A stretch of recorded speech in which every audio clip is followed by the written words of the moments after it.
Bismillahirrahmanirrahim. Assalamualaikum warahmatullahi wabarakatuh. Alhamdulillahi rabbil alamin. Qayyumis samawati wal ardin. Mudabbiril khalaiq ajma'in. Ba'isir rusul salawatullah wassalamuhu alaihim ajma'in. Wa ashhadu an la ilaha illallah wahdahu la syarika lah al-wahidul qahhar wa ashhadu anna muhammadan abduhu wa rasuluh wa habibuhu wa khaliluhu afdalul makhluqin. Allahumma salli ala sayyidina Muhammad wa ala ali sayyidina Muhammad.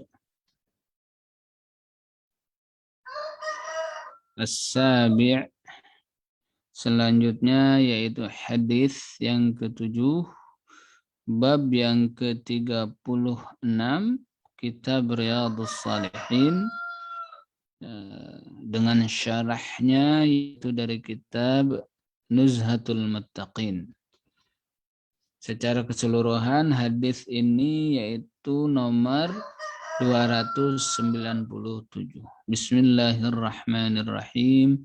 Allahumma salli ala sayyidina Muhammad wa ala ali sayyidina Muhammad. Wa an Abi Hurairah radhiyallahu anhu, dari Abu Hurairah, semoga Allah meridai beliau, anna Nabiyya sallallahu alaihi wasallam qala, bahwasannya Nabi sallallahu alaihi wasallam beliau bersabda. Apa sabda beliau? Ma min yaumin, tidaklah dalam satu hari, yusbihul ibadu, di mana hamba-hamba berada pada subuh hari atau pagi hari, fihi, di dalamnya, illa malakani, di dalamnya kecuali ada malakani, dua malaikat, yanzilani, yang turun ke bumi, fayaqulu ahaduhuma, maka berdoa salah seorang di antaranya, Allahumma ya Allah, a'ti, berikanlah munfiqan, orang-orang yang berinfak, khalafan, gantinya. Wa yaqulul akharu, dan berkata malaikat yang kedua, Allahumma ya Allah, a'ti, berikanlah mumsikan, orang yang menahan hartanya, tidak bersedekah, talafan, kehancuran atau kekurangan atau kehabisan hartanya. Muttafaqun alaih, hadis ini diriwayatkan secara muttafaq, ya, yaitu maksudnya sama diriwayatkan oleh Imam Bukhari dan Imam Muslim. Hadis ke-7, di mana Nabi Shallallahu Alaihi Wasallam menjelaskan setiap pagi maka akan ada dua malaikat yang turun, kemudian berdoa. Masing-masing doanya, yang pertama, ya Allah, berikanlah orang-orang yang bersedekah pada pagi hari ini, ya, bersedekah, ya, di mana itu adalah pagi hari, artinya menggambarkan ini sebuah keberkahan ketika berpagi-pagi kita sudah bersedekah. Karena akan ada malaikat yang mendoakan, ya Allah, berikanlah orang-orang yang bersedekah tentu pada pagi hari, khalafan, ganti, ya. Khalafan itu artinya gantinya. Nah, dan ada malaikat yang kedua berdoa, ya Allah, berikanlah orang-orang yang mumsikan. Mumsikan artinya menahan, artinya tidak mau mengeluarkan sepeser pun uangnya untuk bersedekah. Maka malaikat mendoakan talafan, kehancuran. Talaf itu artinya hancur, termasuk di dalamnya tentu bisa jadi kepada hartanya. Hartanya menjadi hancur. Afadal hadis, lalu faedah hadisnya apa? Yang pertama, jawazud du'a, ya, yaitu bolehnya mendoakan lil karimi, bagi orang-orang yang dermawan. Karim ini maksudnya adalah dermawan. Bimazidi minal iwadi, ya, mendoakan apa? Ziyadah minal iwad, tambahan ganti, ya, tambahan penggantinya. Jadi kalau ada seorang yang karim, seorang yang dermawan, dia bersedekah. Nah, hendaknya, ya, Atau di sini pakai menggunakan jawaz artinya boleh. Kalau kita sebagai orang yang diberi misalnya, maka sebagai bentuk rasa takzim kita kepada yang memberi, ya kita doakan lah. Gitu. Kita nggak bisa membalas, ya kita doakan. Doanya gimana? Ya, bimazidi minal iwad. Ya, doakan kepada Allah, doa kepada Allah, berdoa kepada Allah. Ya Allah, berikanlah hamba yang dermawan ini, orang yang dermawan ini tambahan yang banyak, ya. Ganti yang banyak dari harta yang telah dia infakkan. Didoakan, ya. Jangan dibiarkan saja. Didoakan. Wa an yakhlifallahu alaihi khairan mimma unfiq. Dan juga doakan Allah mengganti, ya, lebih baik dengan yang telah diinfakkan. Jadi tambahan dan lebih baik. Kita doakan semoga orang-orang yang dermawan ini, ya, Allah tambah hartanya dan Allah ganti yang telah diinfakkan ini dengan harta atau dengan yang lebih baik. Jadi boleh atau jawaz dalam istilahnya boleh, maksudnya di sini untuk mendoakan, tapi seharusnya ya kita doakan, ya kita doakan lil karimi, bagi orang-orang yang dermawan itu. Pertama apa doanya? Ziyadah minal iwad, ya, ganti dengan lebih. Kita misalnya, ya Allah berikanlah harta yang, atau ganti harta lebih banyak dari yang diinfakkan, bisa saja, ya. Yang kedua doanya apa? Yaitu ya Allah gantilah harta yang diinfakkan dengan yang lebih baik. Yang pertama, gantilah harta yang diinfakkan dengan lebih banyak. Yang kedua, ya Allah gantilah harta yang diinfakkan dengan yang lebih baik. Selanjutnya wajawazu doa alal bakhil, ya, wajawazu doa alal bakhil. Dan boleh mendoakan orang-orang yang bakhil, pelit, ya. Dia malas sekali, sulit sekali, bahkan tidak sama sekali mengeluarkan sepeser pun untuk bersedekah. Nah, ini orang yang bakhil, orang yang pelit. Ya. Maka apa doa untuk mereka? Sebagaimana yang didoakan oleh malak, ya, oleh malaikat, bitalafin, dengan hancur malahu, hartanya. Alladzi bakhala bihi, di mana dia bakhil dengan hartanya ini. Ya. Dijaga-jaga harta itu, ya. Dihitung-hitung setiap saat, khawatir berkurang, ya. Kemudian sekalinya ada yang menyentuh, wah ngamuk, ya, ini bakhil nih kan. Ada orang yang kesusahan tidak mau dibantu, ada keluarga yang kesusahan tidak mau dibantu, ada tetangga yang kesusahan tidak mau dibantu. Dalam pikirannya harta ini adalah jerih payah saya, maka kenapa yang lain tidak mengikuti saya, gitu, ya, untuk bekerja lebih hebat. Ini pikiran diantara, ya, pikiran-pikiran orang bakhil itu kayak gitu. Ini kan hasil kerja saya, jerih payah saya. Padahal sangat jelas, ya, kesalahannya, bahwa yang namanya rezeki itu sudah ditakar, ya. Bahwa rezeki itu sudah ada takarannya. Dia memang bekerja, lalu dia memperoleh rezeki berlebih bukan karena kerjanya, tapi memang Allah telah menentukan hartanya sedemikian banyak. Karena ada orang yang bisa jadi, ya, bisa jadi kerjanya lebih keras lagi. Bisa jadi kerjanya lebih keras lagi, tapi harta tidak banyak. Ya, penghasilannya tidak berlebih, bahkan sangat kurang. Nah, ini cara berpikir orang bakhil itu diantaranya seperti itu. Ini kan hasil jerih payah kerja saya. Kenapa saya harus kasih ke orang lain? Nah, ini sebuah pemikiran orang-orang bakhil yang tentu pemikiran yang salah. Nah, nanti malaikat mendoakan apa? Ya, bitalafin malahu. Hancur hartanya. Di mana dengan harta ini dia bakhil. Wa mana infaqahu, bahkan, ya, menahan infaknya, menolak untuk berinfak fima aujaballah, ya, fima aujaballahu alaihi, ya, sebagaimana telah Allah wajibkan kepada orang-orang ini, ya, kepada orang-orang yang memiliki harta berlebih ini. Tapi karena pelit, maka kewajiban hartanya tidak dipenuhi. Ya, di antara kewajiban harta itu adalah bagi orang-orang yang memiliki kelebihan harta, yaitu zakat.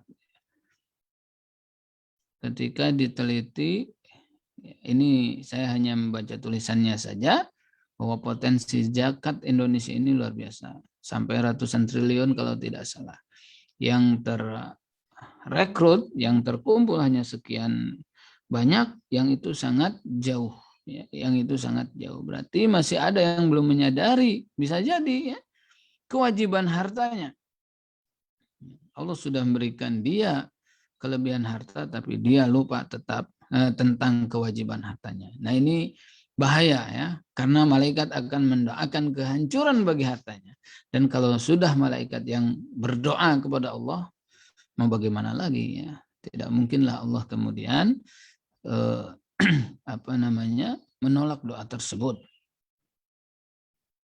Dan memang juga dalam beberapa faktanya, ya, orang-orang yang memiliki harta yang luar biasa, di sisi lain hartanya bertambah terus, tapi di sisi lain ada yang berkurang. Bisa jadi dari sisi kasih sayang, dari sisi keluarga hancur, dari sisi orang-orang sekelilingnya selalu merongrong dan lain sebagainya. Nah, ini salah satu bentuk, ya, salah satu bentuk di mana kehancuran harta, walaupun ya bisa jadi harta itu tetap mengalir banyak, tapi dari sisi keberkahannya hilang. Dari sisi keberkahannya hilang. Nah, makanya hati-hati kepada mereka yang kemudian telah Allah berikan rezeki yang banyak, ya, fadilah, keutamaan dari Allah yang banyak, maka ini hati-hati. Karena doa ini tidak disampaikan tengah hari, tidak disampaikan sore hari atau malam hari, bahkan sejak pagi, ya, doa ini sudah dilantunkan oleh malaikat lagi.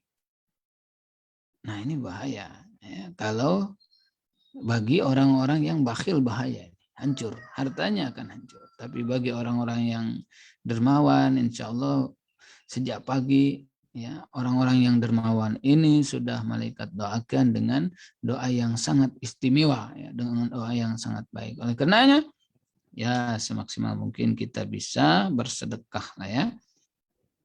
Bahkan itu dimulai dari sejak bangun tidur. Kalau memungkinkan kita bersedekah, ya bersedekahlah. Apalagi sekarang sudah banyak model-model bersedekah.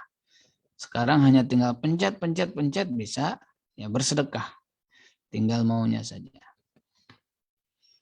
Selanjutnya itu hadis yang ke-8, masih bab yang sama, kitab Riyadhus Shalihin. Ya, kita akan baca kembali atau kita akan lanjutkan membacanya. Bismillahirrahmanirrahim. Allahumma shalli ala sayyidina Muhammad wa ala ali sayyidina Muhammad wa anhu, dan juga dari beliau yaitu Abu Hurairah, ya, semoga Allah meridai beliau, anin Nabi sallallahu alaihi wasallam, dari Nabi sallallahu alaihi wasallam. Qala, Nabi bersabda, al-yadul ulya, tangan di atas, khairun, itu lebih baik, minal yadis sufla, dari tangan yang ada di bawah. Wabda'u, dan mulailah, wabda', ya, dan mulailah, biman ta'ulu, ya, kepada orang-orang yang berada di bawah tanggungan Anda. Dan mulailah kepada orang-orang yang berada di bawah tanggungan Anda. Wa khairus sedekah, dan sebaik-baik sedekah makana, yaitu yang dikeluarkan an-zahri, dari zahri atau punggung, ya, al-ghina, ya, kekayaan. Nanti kita lihat maknanya. Wa man yasta'fif, dan barang siapa yang meminta al-iffah, ya, al-iffah itu kemuliaan diri. Yu'iffahullah, Allah akan memberikan iffah kepada orang tersebut, kemuliaan, ya, diri. Wa man yastaghni, dan barang siapa orang yang merasa cukup, ya, yughnihillahu, Allah akan memberikan kecukupan kepadanya. Rawahul Bukhari, diriwayatkan oleh Imam Al-Bukhari. Lughatul hadis, ya, bagaimana arti secara bahasa dari beberapa kata dalam hadis. Yang pertama, al-yadul ulya hiya al-yadul munfiqatul mu'tiyah. Ya, hiya al-yadul munfiqatul mu'tiyatu, ya. Maksudnya al-munfiqah, tangan yang berinfak, al-mu'tiyah, ya, yang memberi. Tangan yang berinfak, tangan yang memberi. Itu maksud dengan tangan di atas. Tidak selamanya dimaknai, dipahami secara kondisinya, ya, secara tekstual. Konteksnya harus paham. Di sini maksudnya berinfak. Tangan di atas itu maksudnya berinfak. Kadang-kadang ada juga orang yang ini tangan di bawah ngasih, tangan di atas ngambilnya. Itu juga tidak masuk kategori, ya. Tidak masuk kategori tersebut. Maksudnya yang memberi itu yang di atas itu memberi. Ini adalah sebuah perumpamaan, ya, yang di bawah itu nanti adalah orang yang meminta. Tapi itu secara konteksnya harus dipahami, secara konteksnya, bukan teksnya. Kalau teksnya saja nanti ada orang yang ngambil duit. Nah, ini di sini uang nih diambil. Nah, ini di atas katanya lebih baik. Nah, bukan seperti itu.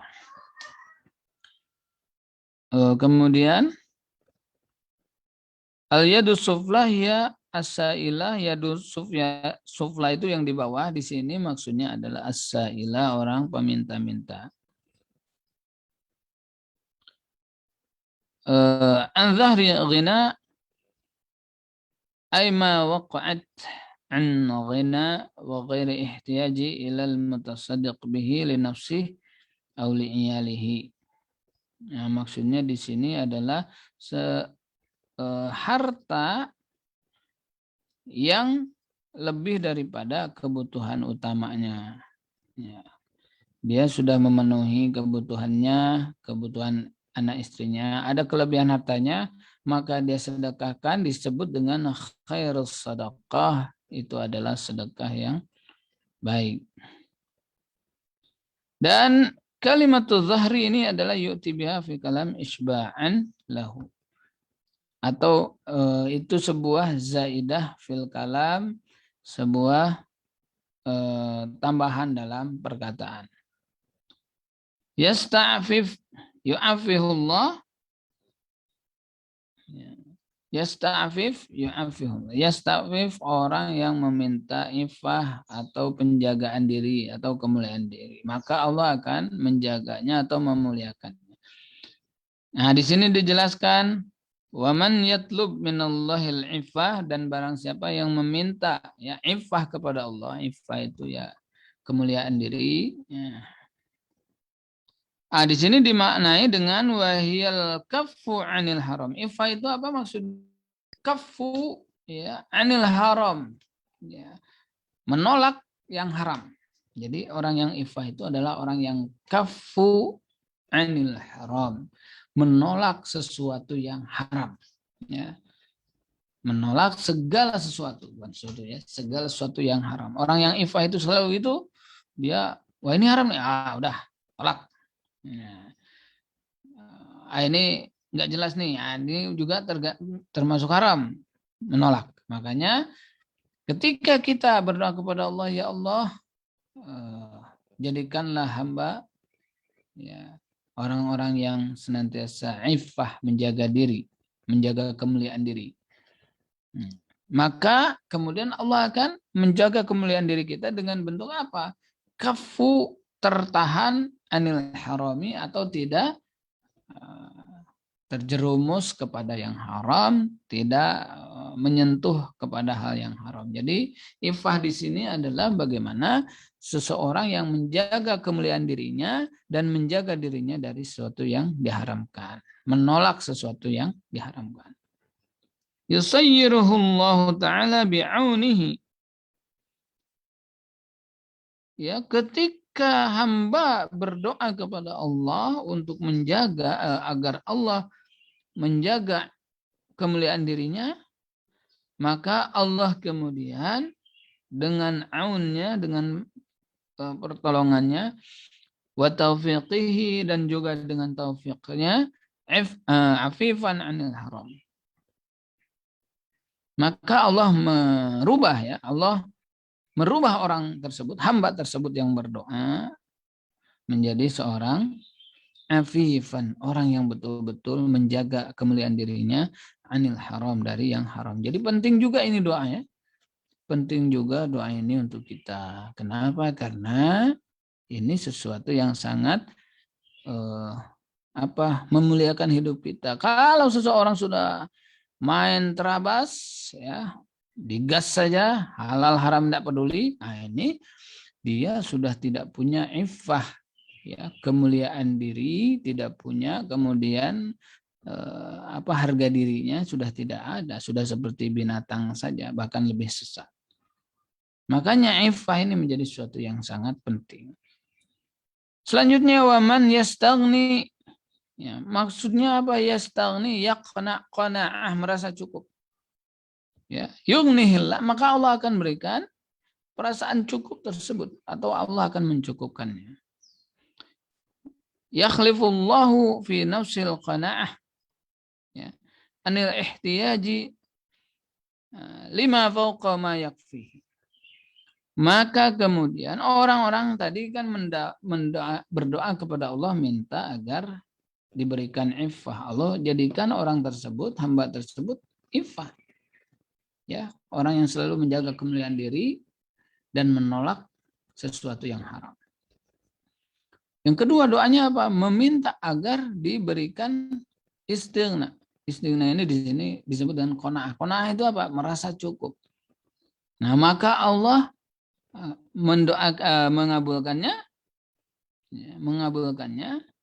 sehingga kepada hamba yang berdoa ini ada qanaah, merasa cukup, anil ihtiyaji, dari sesuatu yang dibutuhkan, ya, lima fauqa ma yakfihi, atau dia merasa cukup dengan sesuatu yang primer, ya, dan tidak terlalu pusing dengan sesuatu yang di atas kebutuhannya.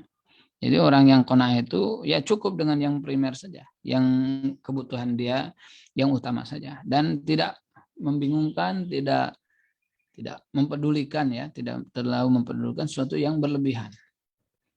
Nah, ini juga qanaah penting. Hari ini banyak orang, ya, yang mengikuti hawa nafsunya, membeli ini dan itu. Setelah dibeli tergeletak begitu saja. Setelah dibeli tak ada gunanya sama sekali. Setelah dibeli tak digunakan. Rupanya hanya ingin hawa nafsunya, merasa ingin, tidak kemudian butuh. Banyak hari ini, ya, banyaklah hal tadi butuhkan, tapi ingin dia beli, akhirnya bagaimana? Ya, itu barangnya setelah dibeli tersimpan rapi di lemari, tak pernah dipakai. Ini sebetulnya akan menyiksa hidup. Pola hidup yang berlebihan. Pola hidup selalu belanja sesuatu yang tidak sesuai kebutuhannya. Ini sebetulnya pola hidup yang menyiksa. Pola hidup yang menyiksa. Apa dan hadis? Lalu apa yang menjadi faedah hadis? Yang pertama, al-aidi arba'. Terkait dengan tangan ini ada 4. Terkait dengan tangan ini ada 4 bagian. Ini menurut para pensyarah, ya, pensyarah hadis. Fil fadli, dalam keutamaannya. Jadi ada 4 yang menggambarkan kondisi atau keutamaan daripada tangan. A'laha al-munfiqah. Yang paling tinggi derajatnya adalah orang-orang yang berinfak, tuh, ya. Jadi yang paling tinggi derajatnya adalah orang-orang yang berinfak. Tsumma al-munfiqah anil tsumma al-muta'affifatu anil.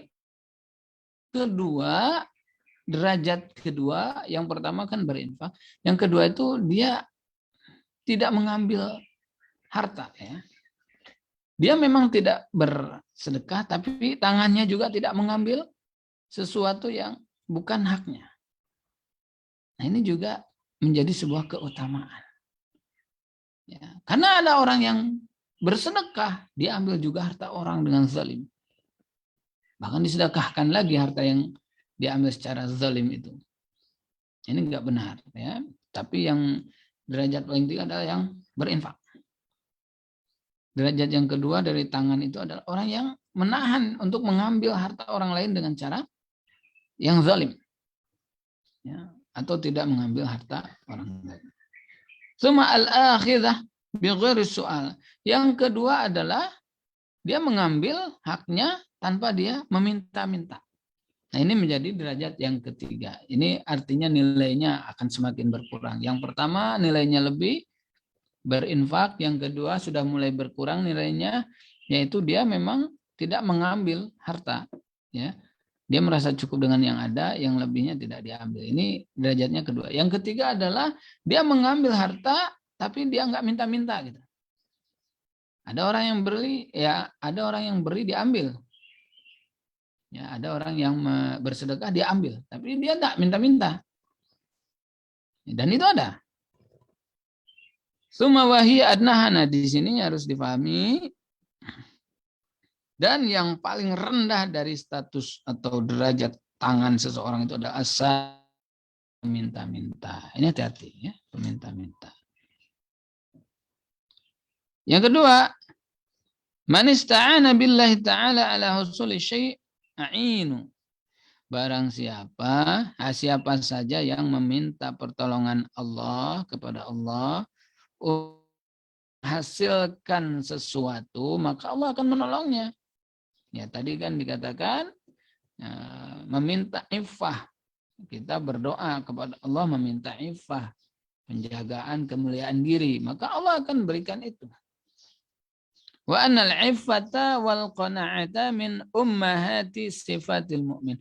Dan yang namanya iffah itu tadi tidak menolak al-kafu anil haram, menolak yang haram. Itu iffah tuh. Pokoknya yang haram-haram udahlah, nggak dipakai lagi. Buang. Orang yang iffah itu seperti itu. Pokoknya yang haram-haram udah, tadi anggap lagi dibuang. Itu orang yang iffah. Maka itu menjadi ummahatus sifat. Menjadi sifat paling utama bagi seorang mukmin. Kalau sudah nggak punya ini, diragukan keimanannya. Qanaah itu apa? Cukup dengan yang primer. Ya, cukup dengan yang primer. Nah, ini juga disebut ummahatus sifat. Ummahatus sifat artinya itu kan ibu. Induknya sifat mulia dari seorang mukmin itu adalah dua hal ini. Qanaah, iffah, ya. Artinya dia tidak mengambil sesuatu yang haram atau dia menolak sesuatu yang haram. Qanaah artinya apa? Dia merasa cukup dengan apa yang telah Allah berikan. Dan kalau punya dua sifat ini, bahagia banget hidupnya. Ini orang yang paling bahagia hidupnya. Yakin. Kalau nggak punya ini, inilah orang-orang yang paling belangsak. Orang yang paling sengsara. Ya, dia sudah nggak peduli halal haram. Dia rakus lagi, ya. Rakus lagi. Semua ingin dia makan, semua ingin dia beli, semua ingin dia gunakan. Rakus. Orang kayak gini, ya, walaupun banyak hartanya, dia akan tersiksa. Afdhalus shadaqat ma, ya, akhrajahal insanu min malihi, ya, ba'dama yastabqi minhu qadarul kifayati li nafsihi wa 'iyalihi. Nah, langsung saja, yaitu sedekah yang paling utama adalah yang dikeluarkan oleh seseorang dari hartanya setelah, ya, dia memenuhi kebutuhan dirinya dan keluarganya. Yang primer, sandang pangan papan keluarganya terpenuhi, ada lebih sedikit nih, dia sedekahkan. Nah, inilah sedekah yang terbaik. Ya, sedekah yang terbaik. Dan di sini juga menunjukkan kemanusiaan atau sifat-sifat basyariah daripada syariat Islam. Jadi syariat Islam itu syariat yang sangat sesuai dengan sifat-sifat kemanusiaan. Di sini tidak diperintahkan, ya. Bahkan iyal tuh, keluarga itu jangan pedulikan, sebaiknya sedekah saja. Enggak gitu. Rupanya enggak seperti itu. Tetap yang namanya keluarga itu harus prioritas bersedekah. Nah, kadang ada juga orang yang saking ingin hebatnya bersedekah, anak istri rupanya baju yang seminggu nggak ganti-ganti gitu kan. Ya, artinya tidak diperhatikan. Dan ini terjadi juga di salah seorang sahabat Nabi, Abu Darda, ya. Ketika kemudian Salman Al-Farisi mengunjungi beliau. Tapi kondisi Abu Darda secara fisik kurus gitu ya, secara fisik juga bajunya sangat sederhana lah. Sampai Salman Al-Farisi merasa heran, ada apa Anda ini seperti ini Abu Darda. Artinya Salman Al-Farisi bisa jadi badannya bagus, pakaiannya juga cantik ya, pakaiannya juga luar biasa. Nah, ketika Ummu Darda ada juga di situ dijelaskan, sepertinya saudaramu ini wahai Salman Al-Farisi tidak butuh lagi kepada saya, mungkin istrinya kalau tidak saya salah sejarahnya. Dilaporkan oleh Rasulullah. Dan apa yang dilakukan Abu Darda dengan fokus ibadah saja, bahkan sedikit kurang peduli dengan keluarganya, itu langsung Nabi koreksi, ya, nggak boleh kayak gitu. Tetap ya, walaupun sedekah itu sangat utama, ya punya keutamaan, punya fadilah, tapi bahwa yang lebih utama kepada keluarga, ya. Fadlul infaqi 'alal iyali 'ala ghairihi minan nafaqat. Ya. Ini juga menunjukkan tentang keutamaan infak kepada keluarga, ya, dibanding sebelum kepada yang lainnya. Walidha, dan oleh karenanya dalam hadis yang sudah kita baca, qala sallallahu alaihi wasallam, Nabi bersabda, wabda biman ta'ulu, mulailah dengan orang yang berada di bawah tanggunganmu. Sehingga sebetulnya kalau kita pahami dengan lurus syariat Islam itu, inilah syariat yang betul-betul membuat manusia itu hidupnya bahagia. Inilah syariat yang betul-betul membuat membuat hidup manusia bahagia. Ya. Terlebih bahwa itu berkaitan dengan bab sedekah. Sedekah ini sebuah amal ibadah yang dari sisi pribadi dia akan dapat pahala. Dari sisi sosial orang akan mendapatkan manfaat. Inilah sebuah syariat yang manfaatnya, nilainya sangat banyak. Berkahnya sangat banyak. Tidak hanya untuk personal, tapi untuk orang lain. Dan hati-hati, karena ketika seseorang bakhil, bukan saja manusia yang lainnya, yang manusia pasti yalah dia orang kaya tapi pelit bukan main, masa hanya untuk ongkos-ongkos saja, ganti uang minyak aja enggak ngasih, apa kalau harta banyak, ya, keluarganya saja, adiknya saja dia nggak perhatikan, kakaknya saja nggak, manusia itu baru manusia ngomongin. Orang yang bakhil pasti diomongin, pasti. Yang lebih bahaya orang yang bakhil itu diomongin atau bukan diomongin, didoain sama malaikat. Ini yang lebih bahaya. Ya. Didoakan kehancuran atas harta orang-orang yang bakhil. Jadi memang seharusnya, sewajibnya orang-orang yang beriman itu berinfak. Dan rupanya di hadis ke-8 dijelaskan betapa mulianya orang-orang yang berinfak itu. Dan betapa mulianya orang-orang yang ifah itu. Siapa yang ifah itu? Yang kafu anil haram, dia menolak sesuatu yang haram. Dan betapa mulianya qanaah itu. Apa qanaah itu? Merasa cukup dengan sesuatu yang kebutuhan pokok, kebutuhan primer. Sehingga ketika qanaah, ya, qanaah ini ada dalam diri seorang, pasti dia bersedekah. Pasti dia bersedekah. Karena dia sudah merasa cukup, ini ada lebih nih, sedekah. Kalau orang-orang yang tidak qanaah, ya, tama', ya, rakus dia, untuk sedekah saja, nanti aja lah, ini masih ada lah. Nanti ada lah, sedikit lagi. Ini akhirnya hilang lah. Tidak bersedekah.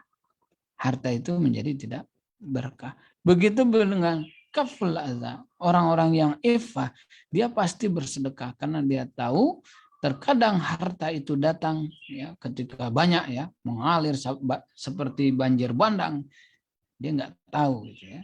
Dia nggak tahu, atau mungkin hartanya berlebih. Orang-orang yang ifah merasa bahwa sebagian dari hartanya adalah milik fakir miskin, maka dia akan bersedekah, dan dia nggak mau sesuatu yang haram. Tentu saja orang yang ifah ini nggak mau sesuatu yang haram. Apa yang haram itu bukan harta yang diambil dengan cara haram, atau bukan harta yang diambil dari harta yang haram, bukan. Harta yang haram itu haram dia gunakan karena itu adalah bagian harta milik fakir miskin walaupun dari saku dia. Nah, inilah sebuah syariat yang menggambarkan tentang prinsip hidup kaum muslimin, yang kemudian diantara syariat atau ajaran yang harusnya senantiasa dihidupkan bahkan sejak pagi hari, yaitu tentang bersedekah. Mudah-mudahan kita semua bisa bersedekah ya di sepanjang hidup kita, ya, di sepanjang kemampuan kita, di setiap pagi kita, sehingga kita menjadi hamba-hamba Allah yang senantiasa Allah berikan kebahagiaan dalam hidup kita. Mudah-mudahan ada manfaatnya. Aqulu qouli hadza wa astaghfirullah li wa lakum. Wassalamualaikum warahmatullahi wabarakatuh.